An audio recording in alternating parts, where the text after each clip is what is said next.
పాకిస్తాన్‌లో ప్రజాస్వామ్యబద్ధంగా ఎన్నికైన ప్రభుత్వానికి, ఇంకో పక్క సైన్యానికి మధ్య ఒక సయోధ్య లేదు అనడానికి మళ్ళొక నిదర్శనం బయటపడింది. ఏంటంటే ఇప్పటికి అంటే ప్రధాని షెహబాజ్ షరీఫ్, ఇంకో పక్క సైన్యాధిపతి అసీం మునీర్‌కి మధ్య ఒక రకమైన విభేదం నడుస్తుంది అని చెప్పడానికి ఇప్పుడు ఇంకొక నిదర్శనం మనం మాట్లాడుకోవాలి. ఏంటంటే ప్రస్తుతం సీజ్ ఫైర్ కొనసాగుతున్న సమయంలో మేము గెలిచాము అని చెప్పి మేము ఒక థాంక్స్ గివింగ్ పార్టీ ఏర్పాటు చేశారు ప్రధాని షెహబాజ్ షరీఫ్. కానీ ఇంకో పక్క శ్రీనగర్‌లో కాల్పులు జరుగుతున్నాయి పాకిస్తాన్ నుంచి. అంటే సీజ్ ఫైర్‌ని ఉల్లంఘించినట్టే లెక్క. అయితే అంటే వీళ్ళిద్దరి మధ్యల ఒక రకమైన సయోధ్య కుదరట్లేదు అనడానికి ఇదొక నిదర్శనం అని చెప్పాలి. ఎందుకు అనంటే అసలు అక్కడ అంటే పాకిస్తాన్‌ని పాలించేది ప్రభుత్వమా? సైన్యమా? అని దీని మీద కొన్ని ప్రశ్నలైతే లేవనెత్తుతున్నారు కొంతమంది.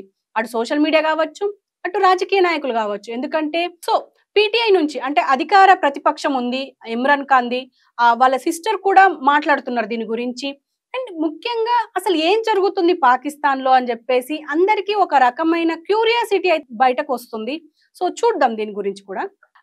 శనివారం సాయంత్రం ఇరు దేశాల మధ్య కాల్పుల విరమణ ఒప్పందం కుదిరినట్లు తొలుత అమెరికా అధ్యక్షుడు డొనాల్డ్ ట్రంప్ తన ట్రూత్ సోషల్ ద్వారా వెల్లడించారు. అయినా కూడా ఆ తర్వాత కొద్దిసేపటికే పాకిస్తాన్ నుంచి కాల్ వచ్చినట్లు భారత్ కూడా అంటే విక్రమ్ మిస్తి ఆయన ధృవీకరించారు.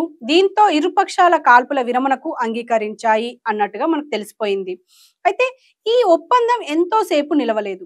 కాల్పుల విరమణ జరిగిన కొన్ని గంటలకే పాకిస్తాన్ సైన్యం డ్రోన్ల ద్వారా పౌర ప్రాంతాలపై అంటే సివిలియన్స్ పై దాడికి పాల్పడింది. పాకిస్తాన్ ప్రధానమంత్రి షెహబాజ్ షరీఫ్ ప్రాంతీయ శాంతి కోసం అమెరికా చొరవ చూపినందుకు కృతజ్ఞతలు తెలుపుతూ ఎక్స్‌లో ఒక పోస్ట్ చేశారు. రాత్రి 8:38 ఆయన ఈ సందేశం ట్విట్టర్ ద్వారా పంచుకున్నారు.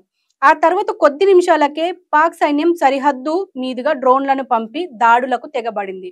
పాకిస్తాన్ నుంచి వచ్చిన ఈ రెండు పరస్పర విరుద్ధమైన చర్యలు ఆ దేశంపై నమ్మకం ఉంచలేమని నిరూపించాయి.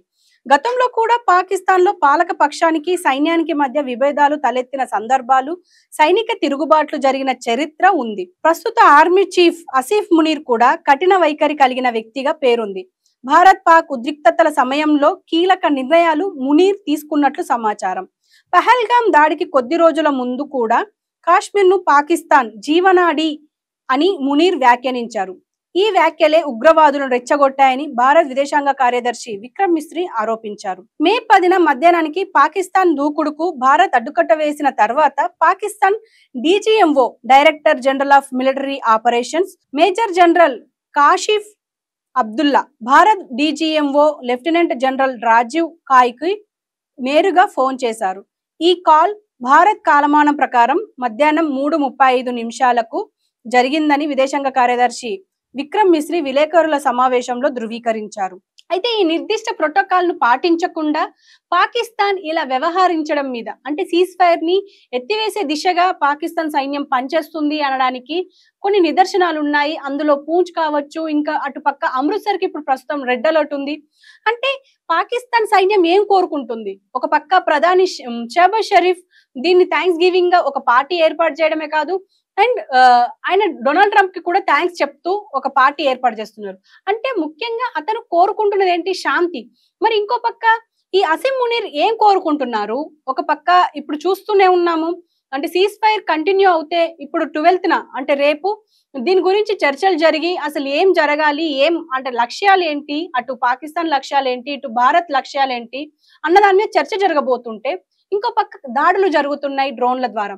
అయితే దీనికి సంబంధించి అంటే ఖచ్చితంగా ఇదే కోరుకుంటే పాకిస్తాన్ సైన్యం మేము ఖచ్చితంగా దీనికి తెగబడడానికి అండ్ లోపలికి అంటే పాకిస్తాన్ లోపలికి వచ్చి మరి దాడులు చేసేంత ధైర్యం, దమ్ము ఆర్మీ అంటే భారత్ సైన్యానికి ఉంది అని చెప్పడానికి చాలా నిదర్శనాలు ఉన్నాయి. వాళ్ళు కూడా మేము రెడీగా ఉన్నామని చెప్పేసి అంటున్నారు. మరి చూడాలి మరి ఏం జరుగుతుంది అనేది.